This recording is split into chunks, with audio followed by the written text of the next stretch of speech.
បណ្ដាសាឈាមក្នុងព្រៃជ្រៅក្រោមមេឃខ្មៅងឹតដែលសូម្បីតែពន្លឺផ្កាយក៏មិនអាចទម្លុះពពកខ្មៅមកបាន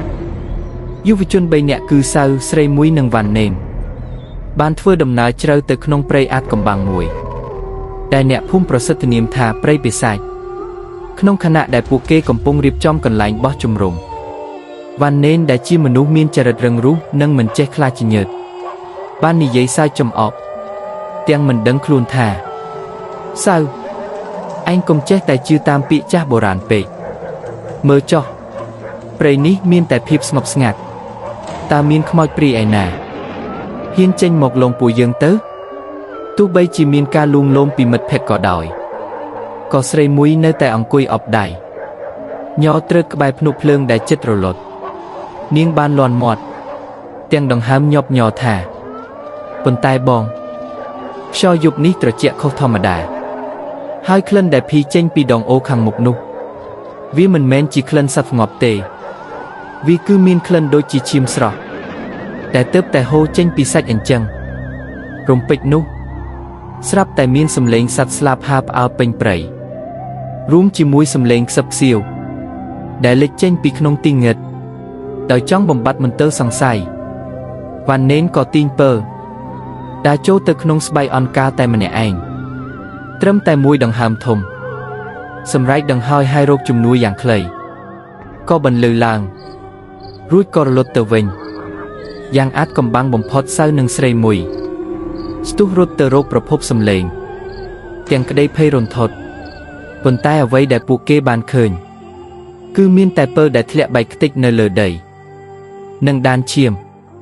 ដែលអូសចូលទៅរកដើមឈើបុរាណដ៏ធំមួយតែមានសម្បកខ្មៅរលើបដូចស្បែកមនុស្សនៅលើមែកឈើនោះមានព្យួរនៅក្បាលសត្វព្រៃដែលស្ងួតក្រៀមចំណែកនៅលើគល់ឈើវិញមានអក្សរចារឹកដោយឈាមស្រស់ថាជីវិតដោះដូរជីវិតរំពេចនោះគឺឈើដែលមើលទៅដូចសរសៃឈាមមនុស្សបានងើបចេញពីដីមកពាត់ជើងពួកគេជាប់មិនឲ្យរំកិលបានឡើយក្នុងនាទីដ៏គ្រោះថ្នាក់នោះស្រាប់តែមានពន្លឺភ្លើងគប់មួយជះមកចំកណ្ដាលដើមឈើពិសាចរួមជាមួយវត្តមានរបស់យូដែលជាកូនប្រុសគ្រូសិល្បដឹងអាបកំបាំងព្រៃនេះយូក្រវីដៅយន់យ៉ាងរហ័សរួចស្រែកបញ្ជាយ៉ាងដាច់អហង្ការសៅស្រីមួយឆាប់បិទភ្នែកហើយសូត្រមន្តតាមបងកុំឲ្យវិញ្ញាណដើមឈើនេះទាញប្រលឹងពួកឯងចូលទៅក្នុងសម្បកឈើឲ្យសោះយូកាប់កាត់ឫសឈើដែលកំពុងរឹតបន្តឹងនោះឲ្យដាច់ខ្ចាត់ខ្ចាយរួចប្រើមន្តអាគមបំបែកបណ្ដាសាដើម្បីទាញយករាងកាយវ៉ាណេនចេញពីប្រហោងដើមឈើដែលជិតនឹងលេបត្របាក់ផុតពួកគេទាំង4នាក់បានប្រឹងរត់យ៉ាងលឿនចេញពីតំបន់មរណៈនោះរហូតដល់ពន្លឺព្រះអាទិត្យ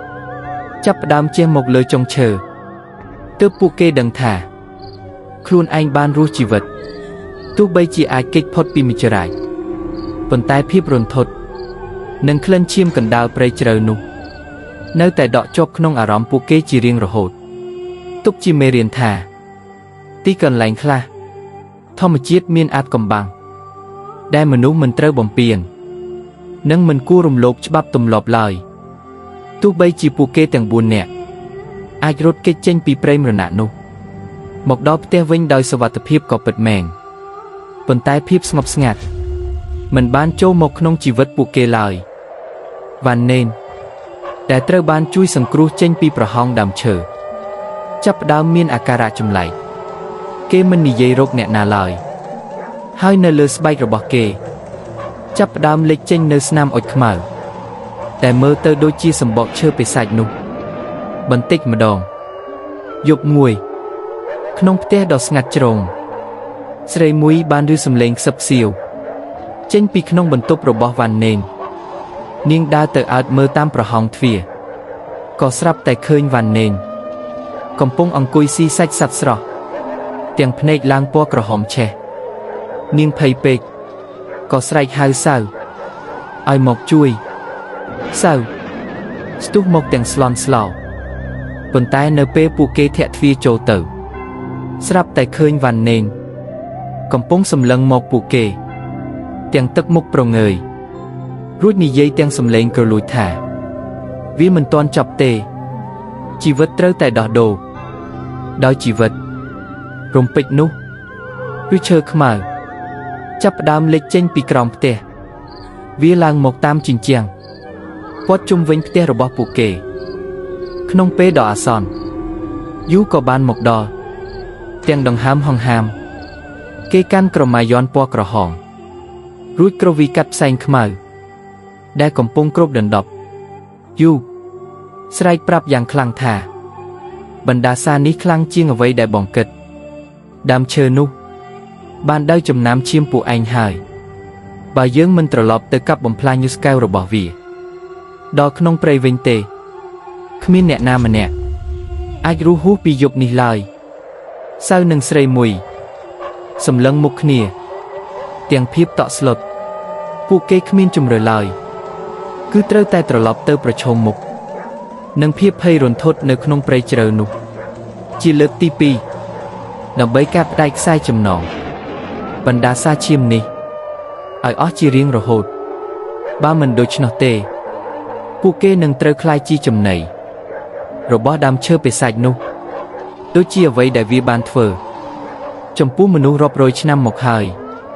ក្រោមពន្លឺភ្លេចបន្ទោដែលឆ្មាយពេញផ្ទៃមេឃយូទឹកនាំសៅនឹងស្រីមួយត្រឡប់ចូលទៅក្នុងព្រៃជ្រៅវិញទាំងប្រញាប់ប្រញ័រខណៈដែលពួកគេត្រូវគ្រាវ៉ាន់នេងដែលមានសភាពពាក់កណ្ដាលជាមនុស្សពាក់កណ្ដាលជាបិសាចទៅជាមួយផងព្រៃទាំងមូលហាក់ដូចជាមានជីវិតដើមឈើនីមួយងាកមេឃមកមួលព័ទ្ធផ្លូវពួកគេព្យាយាមរារាំងមិនឲ្យទៅដល់គោលដៅនៅពេលមកដល់ចំពោះមុខដើមឈើខ្មៅយៈនោះពួកគេឃើញថាវាប្រែជាធំជាងមុនហើយក្លិនឈាមភីចេញមកស្អុយរលួយពេញបរិវេណយូ